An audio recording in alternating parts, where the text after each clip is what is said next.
పెద్దలు స్థానిక నియోజకవర్గ సమన్వయకర్త మాజీ శాసనసభ్యులు వాసుపల్లి గణేష్ కుమార్ గారికి విచ్చేసినటువంటి పత్రికా విలేకరులందరికీ నా హృదయపూర్వక నమస్కారాలు తెలియజేసుకుంటున్నాను. ఒకటి, నేను ఇప్పుడు వైఎస్ఆర్ కాంగ్రెస్ పార్టీ రాష్ట్ర అధికార ప్రతినిధిగానే కాదు, నేను ప్రొఫెషన్ బై సాఫ్ట్వేర్ ఇంజనీర్.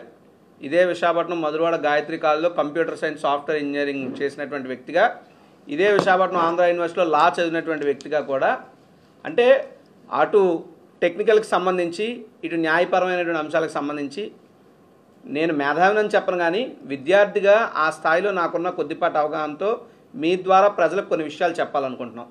ఒకటి, వైఎస్ఆర్ కాంగ్రెస్ పార్టీ అభివృద్ధికో సంస్థలు తీసుకురావడానికో ఉద్యోగాల కల్పన విషయంలోనో ఎక్కడా కూడా ఏ ప్రభుత్వం మేము అధికారంలో ఉన్నా కానీ మరొకరు అధికారంలో ఉన్నా కానీ ఈ అటువంటి వ్యవహారానికి మేము వ్యతిరేకం కాదు. కానీ ఇప్పుడు నడుస్తున్నటువంటి ఈ గూగుల్ డేటా సెంటర్ పేరు చెప్పి ఈ ప్రచార యావ ఏదైతే ఉందో, పేరు గొప్ప ఊరు దెబ్బ కింద ఉంది, పైన పటారం లోన లొటారం. నేను అడుగుతా ఉన్న చంద్రబాబు నాయుడు గారు కానీ లోకేష్ గారిని కానీ ఈ రాష్ట్రం ఉన్నటువంటి మంత్రివర్గాన్ని కానీ, అయ్యా బాబు రాష్ట్రంలో వైద్యో నారాయణో హరి అనే పరిస్థితిలో ఉన్నారు, ప్రభుత్వ మెడికల్ కాలేజీలు లేవు, ప్రభుత్వ మెడికల్ కాలేజీ మా జగన్మోహన్ రెడ్డి గారు తీసుకొచ్చారు, వాటిని కట్టండి అంటే ఏడాదికి 1000 కోట్లు ఖర్చు పెట్టలేం, 5 ఏళ్లలో 5000 కోట్లు ఖర్చు పెట్టే ఆర్థిక పరిస్థితి రాష్ట్రానికి లేదు అని చెప్పి పీపీపీకి అప్పచెప్తున్న మహానుభావులారా, మరి 22,000 కోట్ల రూపాయల రాయితీలు మీరు అలాగిస్తున్నారు. మీరు రాయితీలు ఇవ్వడాన్ని నేను తప్పుపట్టను, కానీ ఒక ప్రభుత్వానికి ముందుగా ప్రజల యొక్క ఆరోగ్యానికి సంబంధించినటువంటి వైద్యం ఏదైతే ఉంటుందో అది ఉచితంగా ప్రజల హక్కుగా ఇవ్వాల్సినటువంటి బాధ్యత ఓ ప్రభుత్వానికి ఉంటుంది. కానీ దాన్ని పెడదోవ పెడుతూ ఈరోజు 22,000 కోట్ల రూపాయలు రాయితీలు ఇస్తూ ఉన్నారు. జగన్మోహన్ రెడ్డి గారు గతంలో ఏం చేశారు, ఇప్పుడు వీళ్ళు ఏం చేస్తున్నారు అన్నది చాలా క్లియర్ కట్గా క్లుప్తంగా, ఇది ఒక భ్రమ పదార్థం ఏం కాదు, మీ అందరికీ అర్థమయ్యే రీతిలో చెప్తాను. గతంలో జగన్మోహన్ రెడ్డి గారు ఆదాని డేటా సెంటర్ అని చెప్పి మనం శంకుస్థాపన చేసుకున్నాం. అప్పట్లో ఆదాని డేటా సెంటర్, ఇప్పట్లో గూగుల్ డేటా సెంటర్. మారింది ఏంటి అంటే, ఆ రోజు జగన్మోహన్ రెడ్డి గారు ఆదాని గారితో చెప్పారు, అయ్యా మీరు ఈ డేటా సెంటర్ని పెడితే ఇక్కడ కేవలం data centre is only meant for storage purpose. మనం ఏదన్నా గూగుల్లోనూ ఇంకో దగ్గర ఎక్కడన్నా సెర్చ్ చేస్తే మనం అడిగినటువంటి ప్రశ్న అది తీసుకుని డేటాలో పెట్టుకుని ఆ డేటాలో ఉన్నటువంటి సమాధానాన్ని రిట్రీవ్ చేసి మళ్ళీ ఆ యూజర్కి అందించేటువంటి కార్యక్రమమే డేటా సెంటర్ ద్వారా అవుతుంది. It is nothing but a storage unit. దాని ద్వారా ఎక్కువ ఉద్యోగ అవకాశాలు వచ్చేటువంటి పరిస్థితి ఉండదు. కాబట్టి మీరు డేటా సెంటర్ పెట్టడమే కాదు, డెవలప్మెంట్ సెంటర్ పెట్టండి, ఐటీ పార్కులు కట్టండి, ఐటీ టవర్స్ కట్టండి, మేము ఇచ్చినటువంటి స్థలాలను వినియోగించండి, 25,000 ఎంప్లాయ్మెంట్ మా రాష్ట్ర యువతకి ఇక్కడ కల్పించండి అని చెప్పి ప్రపోజల్ పెడితే దానికి ఆ రోజు ఆదాని వారు ఒప్పుకున్న తర్వాత మాత్రమే మేము శంకుస్థాపనకు వచ్చాం. అదే కాదు, ఇప్పుడు ఇన్ఫోసిస్ ఉంది, ఇన్ఫోసిస్ కూడా డెవలప్మెంట్ సెంటర్నే పెట్టమని చెప్పాం. టార్గెట్ 20,000 పైన ఉద్యోగాలు రావాలని చెప్పాం. వాళ్ళు మొదలుపెట్టి ఈరోజు 2,000 మంది అక్కడ ఉద్యోగాలు చేస్తున్నారు. కానీ ఈరోజు ఉన్నటువంటి పరిస్థితి ఏంటి, వచ్చేది కేవలం డేటా సెంటరే. No IT towers, no IT park, no development centre, only data centre పేరు చెప్పి ప్రచారాలు చేస్తూ ఉన్నారు, ప్రపంచ స్థాయి ప్రచారాలు. మేము ఆ గూగుల్లో మేము ఆదాని డేటా సెంటర్ తెచ్చాం, ఇన్ఫోసిస్ తెచ్చాం, లేదా అక్కడ యోకోహామా టైర్స్ తెచ్చాం, లేదంటే ఇన్ఆర్బిట్ మాల్ తెచ్చాం, మేము ఎప్పుడు చేసుకోలేదు ఇలాంటి ప్రచారాలు. అంటే మీ ప్రచార యావ ఎంత దారుణంగా ఉందంటే, ప్రతివాడు వచ్చి కేక్ కట్ చేస్తాడు, ఎవడో వచ్చి బైక్ ర్యాలీ చేస్తాడు, మరో టపాసులు వెలిగిస్తాడు. దేనికి? ఈ రాష్ట్రంలో ఉన్నటువంటి వనవరులు ఏమవుతున్నాయి, ఋషికొండ మీద బిల్డింగ్లు కడితే ఎన్విరాన్మెంట్ పాడైపోతుందని చెప్పారే, మరి ఈరోజు ఎవరు బాబు గారు సొమ్మని చెప్పి 5 టీఎంసీలు నీళ్ళు ఇస్తున్నారు. ఎండాకాలంలో మీరందరూ విశాఖపట్నం వాసులే, మనందరం పాత ప్రాంతానికి చెందినటువంటి వాళ్ళమే, మనకు తాగడానికి గుక్కుడు నీళ్ళు లేక వాటర్ ట్యాంకులు ఎదుట వెనకాలలో పరిగెడుతూ ఎన్ని గొడవలు జరుగుతూ ఉన్నాయి, ఎంత ఇబ్బందులు పడతా ఉన్నాం. కనీసం పోలవరం కెనాల్ పూర్తి అవ్వలేదు. పోలవరం కెనాల్ పూర్తయితే తద్వారా విశాఖపట్నానికి వచ్చే 23.44 టీఎంసీల నీళ్ళలో 5 టీఎంసీలు ఇస్తామని ఒప్పందం చేశారు.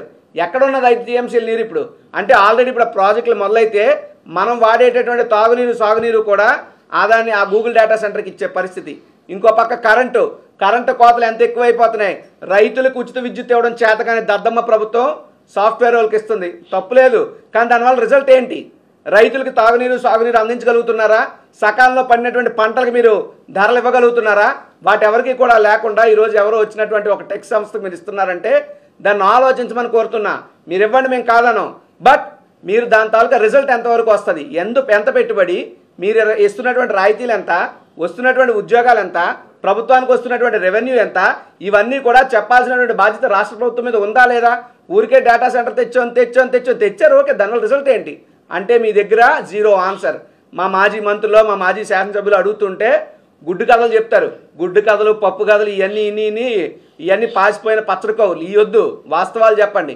మీకు చేత కాకపోతే గూగుల్కి సంబంధించినటువంటి సుందర్ పిచ్చయ్య గారితో అధికారిక ప్రకటన చేయండి. ఇక్కడ మీకు నేను కొన్ని ఫోటోలు చూపిస్తాను.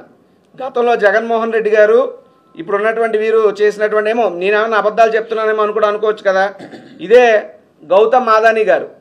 గౌతమ్ అదానీ గారు ఆయన రాశాడు ఏమని, a monument day for India, Adani is proud to the partner of Google build at Visakhapatnam అని. ఈ ఫోటోలు చూస్తే మీకు చూపిస్తాను, చూడండి. ఈ ఫోటో క్లియర్గా చూడండి. ఆ కోట్ వేసుకుని ఉన్నాయని మీకు చూపిస్తాను. ఆయన పేరు థామస్ కురియన్. ఆయన గూగుల్ క్లౌడ్ యొక్క సిఇఓ, ఇండియన్ గూగుల్ కంపెనీకి సిఇఓ. అదానీ గారు పక్కన ఉన్నటువంటి కోట్ వేసుకున్న ఆయన చూడండి. అదానీ గారు పెట్టినటువంటి ఫోటో ఇది. ఆ గ్రూపు మళ్ళీ నారా లోకేష్ కరచలనం చేస్తున్నాడు ఆయనతో. మరి అదానీ డేటా సెంటర్ వేరు, గూగుల్ డేటా సెంటర్ వేరైతే అదానీ గారితో ఉన్నటువంటి థామస్ కురియన్ మీతో ఎందుకున్నారు? సమాధానం చెప్పగలరా దీనికి ఏమన్నాని? అసలు అదానీ డేటా సెంటర్ అని చెప్పుకోవడానికి ఎందుకు భయపడుతున్నారు, ఎందుకు సిగ్గుపడుతున్నారు? అంటే ఇది జగన్మోహన్ రెడ్డి గారు తెచ్చిన డేటా సెంటరు, జగన్మోహన్ రెడ్డి గారిని వేసిన రూటు, మళ్ళీ దీనివల్ల జగన్మోహన్ రెడ్డి గారికి మంచి పేరు వస్తుందని భయపడుతున్నారా? క్లియర్గా కనబడుతుంది. ఇదిగోండి, అదే థామస్ కురియన్ గారు, అదే నారా లోకేష్ గారు, అదే చంద్రబాబు గారు కూర్చున్నారు. సో ఇది జగన్మోహన్ రెడ్డి గారి హయాంలో బాటలు పడినటువంటి, పునాదులు పడినటువంటి, పట్టాలు ఎక్కినటువంటి ప్రాజెక్టు. కానీ ఆయన రాష్ట్రాన్ని ఒక విజన్తో నడపాలనుకుంటే మీరు ఈరోజు ఆ విజన్లో పాయిజన్ పోస్తూ ఉన్నారు. ఇది మంచి పద్ధతి కాదని చెప్తా ఉన్నాం. ప్రభుత్వానికి మీరు ప్రత్యామ్నాయం ఏం చూపిస్తారు?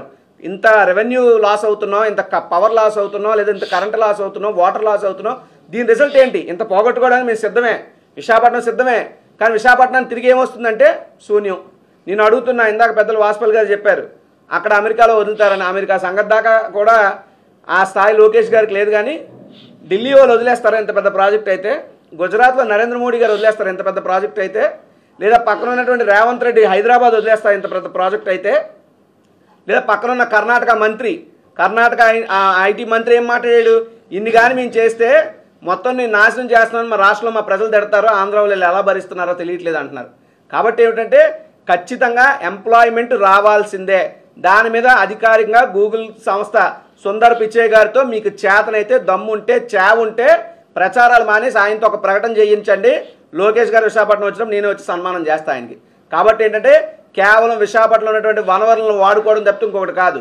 లాస్ట్ బట్ నాట్ లీస్ట్ ఒకే ఒక మాట మీడియా ద్వారా కూడా ఒక విషయాన్ని చెప్తా ఉన్నా. ఇప్పుడు ఏదైతే డేటా సెంటర్ అంటున్నారో, అమరావతిలో మంగళగిరి ప్రాంతంలో 2017లో ఇదే నారా చంద్రబాబు నాయుడు గారు ముఖ్యమంత్రిగా ఉంటుండగా పై data centre, I'm on record, పై డేటా సెంటర్ అని ఆయన ఏర్పాటు చేశాడు. గూగుల్లో కొడితే మీకు ఫోటోలన్నీ వస్తాయి.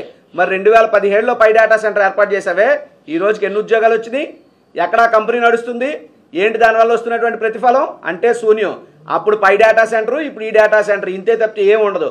ప్రచారాలకు వాడుకుంటున్నారు తప్పితే పాలనలో శూన్యం అని మాత్రం సందర్భంగా తెలియజేస్తున్నాం.